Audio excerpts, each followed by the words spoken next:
Friends, ఇలా మీతో ఎప్పుడైనా జరిగిందా?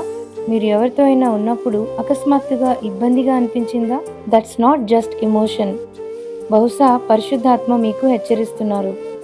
Romans chapter 8 verse 14.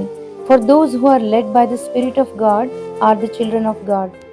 దేవుని ఆత్మచేత ఎందరూ నడిపింపబడుదురో వారందరూ దేవుని కుమారులై ఉందురు. He guides you away from danger. మిమ్మల్ని శిక్షించడానికి కాదు, ప్రమాదం నుండి దూరంగా నడిపిస్తారు. మిమ్మల్ని రక్షిస్తారు.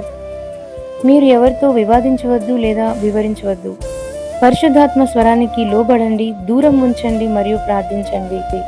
ప్రభు అయిన యేసయ్య, నేను పశ్చాత్తాపపడుతున్నాను. నన్ను నీ పరిశుద్ధాత్మతో నింపుము. నీ స్వరాన్ని వినే జ్ఞానం మరియు ధైర్యం ఇవ్వుము. యేసు నామములో ఆమేన్. మీరు మనస్ఫూర్తిగా ఈ ప్రార్థన చేస్తుంటే ఐ ప్రేడ్, నేను ప్రార్థించాను అని కామెంట్ చేయండి. God bless you.